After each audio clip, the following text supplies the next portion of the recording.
අපි අදත් එන්ට්‍රි එකක් ගත්තා යුරෝ USD එකේ ලන්ඩන් සෙෂන් එකේ ඕපන් එකේදීමයි ගත්තේ. ඉතින් මේ එන්ට්‍රි එක ගත්තු එකේ වීඩියෝ එක බලලා ඉවර වෙලා අපි කතා කරමු එන්ට්‍රි සෙටප් කරේ කොහොමද කියලා. ඔයාලට මතක් කරන්න දෙයක් තියෙනවා. අපේ YouTube එකේ description එකේ අපේ දාලා තියෙනවා WhatsApp group එක අලුතෙන් අපි හැදුවා create කරා WhatsApp account group එකක්. ඔයාලා links දාලා තියෙනවා. ඒ වලින් අපේ WhatsApp group වලට join වෙන්න පුළුවන්.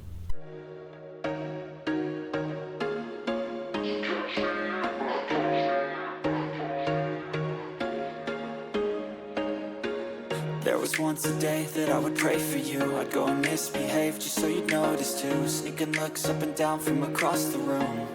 And damn, what a hell of a view. I feel good, you look great. I like you, I can't wait. A first time, a first date. You're so fine, I'm so late. You sip wine, I drink straight. Don't waste time to my plate. මං හිතනවා ඔයාලා video එක බලන්න ඇති කියලා. ඉතින් අද විශේෂ විදියක් තිබ්බා අපේ එන්ට්‍රි සෙටප් කරගන්න. මෙතනදී අපි ගොඩක්ම හයි ටයිම් ෆ්‍රේම් එකේ ඉන්න හින්දා මම අද පොඩ්ඩක් මේ ලෙසන් එක දානකොට පොඩ්ඩක් විතර පොඩි වෙනසක් කරනවා. මොකද මේ ICT mentorship එක අපි කරන කට්ටිය ඉන්නවා දැන්. ඒ කට්ටියට යම් අර අපි දුන්න පාඩම් ලෙසන්ස් වලට මේ කදිම උදාහරණ කියලා ඔයාලටම තේරෙනවා ඇති. ඉතින් මේ වීඩියෝස් බලනකොට ඔයාලා හොඳට අර උගන්වපු දේවල් හරියටම වෙන හැටි හොඳට බලා ගන්න. ඒවා තව ප්‍රැක්ටිස් කරන්න අපි කියපු විදියට. හරි. එතකොට ඒ අයයි අලුත් අයයි අපේ channel එකේ subscribers like කට්ටියම එකතු වෙලා අපි බලමු මේ entry කොහොමද අද ගත්තේ කියලා. ඉතින් ඔයාලට මේ කියන්න ඕනේ මම මේකේ ලොකු ඇනලයිස් එකක හිටියේ සාමාන්‍යයෙන් මම ඩේ එකේ ඉඳලා ගන්න හැමදාම කියනවා මේ ස්කැල්පර් කෙනෙක් එහෙම ලොන්ග් ට්‍රේඩ් හෝල්ඩ් කරන්නේ නැහැ කියලා. ඉතින් මේ කිව්ව විදිහටම ඒක මම මේ විදිහටම කරනවා. ඉතින් මේකෙදි මේ USD ඩේ chart එක මෙතන බයස් එක ගැන කතා කරන්න ගියොත් මට ලොකුවට කතා කරන්න වෙනවා. මම ඒ හින්දා මෙතනදී ලොකු අයිඩියා එකක් බයස් එක ගැන කතා කරන්න යන්නේ නැහැ. ඉස්සරහා වීඩියෝස් වල බලමු බයස් එක අපි කොහොමද අයිඩෙන්ටිෆයි කරගන්නේ කියලා අපිට ලැබෙන වෙලාවත් එක්ක ඉදිරියට සලකා බලමු. එතකොට මූලික වශයෙන් මේකේ 4 hour එකේ ඩවුන් ට්‍රෙන්ඩ් එකක් තිබ්බ. ඒතර 4 hour එකේ මෙයා වැටුනේ FPG එකට ලික්විඩ් ස්වීප් එකත් එක්කමයි FPG එක වැටුනේ. ඊට පස්සේ මාකට් එකේ මෙතනින් අප් එකක් තියනවා කියලා අපිට පෙවුණා. බයස් එකයි කන්ෆර්මේෂන් එක අපිට අප් එකක් තියෙයි කියලා පෙවුණා. මොකද මෙතන ලික්විඩ් ස්වීප් කරලා මෙතනින් අර CSD අපි කතා කරමු CSD එන්ට්‍රි එකක් දැන් දීලා මාකට් එක උස්සලා තියෙනවා. ඒතර මේ වීක් එකෙන් මෙන්න මෙතන මේ කොටස වීක් එකෙන් මේ ඔක්කොම ලික්විඩිටි එක අරන් තියෙන්නේ ඕඩර් බ්ලොක් එක ටැප් කරලා මාකට් එක උඩ උස්සලා තියෙනවා.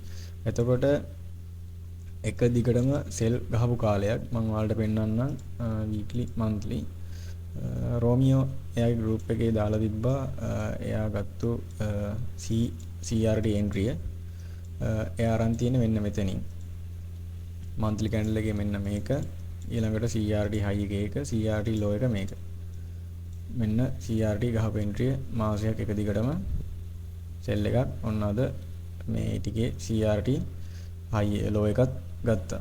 ඉතින් රෝමියෝගේ එන්ට්‍රි එක එයා අරන් තිබ්බෙත් මේ ලෙවල් වලින් තමයි අරන් තිබ්බේ එන්ට්‍රි. ඉතින් CRT එක ඉස්සරහට කතා කරනවා ICT එකේ වෙනම අපි මෙන්ටර්ෂිප් එකේ වෙනම හොඳම ලෙවල් එකකින් CRT කතා කරනවා ආයි හොඳටම ඇතිපදන් වෙන්න තේරෙන්නම කතා කරනවා CRT එක ගැන. ඩර්ටල් සුප් හැමදේම කතා කරනවා. ඉතින් මම මේකේ 4 hour එකට යන්නම්. 4 hour එකේ අපිට බලන්න තියෙනවා මේ වෙද්දී මම මේ ගහන තියෙනවා මම ICT mentorship එකකට ලෙසන් එකක් දාලා ඇති ප්‍රීමියම් ඩිස්කවුන්ට් මේකේ බලන්න ඔන්න අපි ගහගත්තු PDR එක මම ගහන්නේ නැහැ කියලා කිව්වා ඔයාලට. ඒ නමුත් දැන් මම මෙතන ගහලා තියෙනවා ඔයාලත් දැන් වීඩියෝ බලන හින්දා ප්‍රීමියම් ඩිස්කවුන්ට් අයිඩෙන්ටිෆයි කරගන්න ලේසි වෙන්න. ඉතින් මම මේක 4 hour ඉන්නේ නැතුව 4 hour වලින් මාකට් එකයි රිවර්ස් වෙන දණක් නැහැ. කෙලිම මාකට් එක උඩට තමයි යන්න තියෙන්නේ පල්ලෙහාට ඇවිල්ලා උඩට යන්න තියෙන්නේ මාකට් එක. ඉතින් මම ලොන්ග් ටර්ම් එකට මේකේ මාකට් එක කියන්න ගියොත් ඒක ලොකු විදියට බලපානවා. ඉතින් ඒ නිසා වැඩිපුර අපි කතා කරන්නේ නැතුව අපි ළඟ පේන ටිකෙන් වැඩේ කරගමු. දැන් මෙයා ඉන්නේ ප්‍රීමියම් සෝන් එකේ. ප්‍රීමියම් සෝන් එකේ ඉන්නවා සෙල් එකක් විතරයි බලන්න පුළුවන් නේ. ඒතකොට ඒක තමයි මම ගත්ත අයිඩියා එක දෙන්ට්‍රි එකෙන් ප්‍රීමියම් එකෙන් මට සෙල් එකක් බලන්න පුළුවන්. මම එතකොට කරේ 15 මිනිත් වලට ගිහිල්ලා කනෙක්ෂන් එකේ පොඩි ප්‍රශ්නයක් තියෙනවා මගේ. රයිට් 15 මිනිත් එකට ගිහිල්ලා මම එන්ට්‍රිය වැටෙන තැනක් සිලෙක්ට් කරගත්තා. පුරුදු පරිදි මම try කරේ FVG එකක් liquidity sweep pack එක CSD entry එකක් බලන්න ගියා. නමුත් බලන්න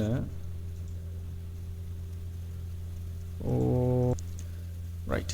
නමුත් බලන්න මම CSD එක ගන්න ඉද්දී මෙතනින් ඕපන් උනේ දෙකට 2am එකට ලන්ඩන් එක ඕපන් වුණා.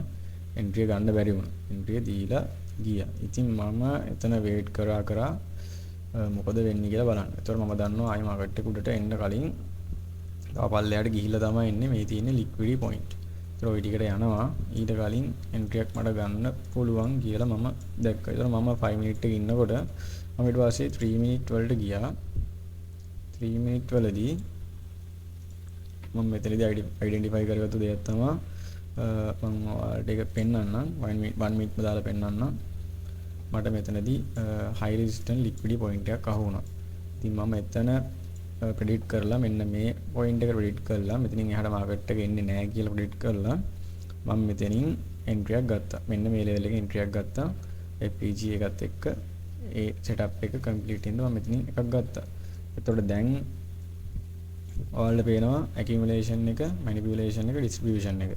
හැබැයි මේක ඔයාලා ලොකු ඒ කියන්නේ දැන් මේ ලන්ඩන් සෙෂන් එක ඇතුලේ ගත්තොත් එතකොට ICT mentorship එකකට මේක වෙනම කියලා දීලා ඇති. තව ඒකේ වෙනම පාඩමක් තියෙනවා. ඒක ඉස්සරහට ඔයාලට බලන්න තියෙන්නේ. ඒකෙදිත් කියනවා මේ ටික. ඒතකොට මෙතනදී manipulation එක යටට කරලා තියෙන higher time frame විදිහට බැලුවොත් හරියද? manipulation එක යටට ඊළඟට distribution එක උඩට. ඔක තමයි වෙන්නේ. මෙතන poly time frame එකේ මම ගහන zone එකේ හැටියට මම මෙතන accumulation manipulation එක මෙතන වුණා. ඒතර explanation එක තමයි ඇල්ලුවේ. මෙන්න මේ point වලින් පල්ලෙහාට මම මෙතනින් ගත්තා pip risk එක 2යි. ඒක එකට 2 RR එක total pip 4ක් තමයි ගත්තේ entry එක. ඔයාලට profit කරපු එක සහ chart එක ගත්ත එක වෙනම ඔයාලට පැත්තකින් display වෙන්න ඇති මේක පටන් ගද්දිම. ඉතින් ඔයාලට තව දෙයක් කියන්න තියෙනවා. මේකේ ඊළඟ කාරණේ තමයි Dixie. Dixie එක මම හිතනවා ඔයාලා බලන්න. Dixie එකෙත් මම මේ long term trade එකක් ඇඳලා තියෙන්නේ. මාකට් එක වලට ගිහිල්ලා වැටෙන එක.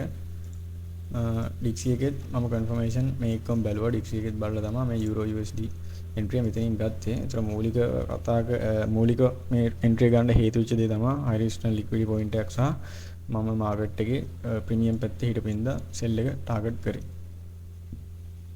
ඔන්න ඔය ටික තමයි අද entry එකට ප්‍රධාන වශයෙන්ම එකතු කරගත්ත දේවල්. ඔයාලටත් පේනදී හරි සුළු විදියට ටක් ගාලා වැඩි කරගත්තා. මාකට් එකෙන් ගහුව entry අයින් වුණා. හරි අපි තවත් අලුත් වීඩියෝ එකකින් හම්බෙමු. අද දවසේ euro USD breakdown එක මෙතනින් ඉවරයි.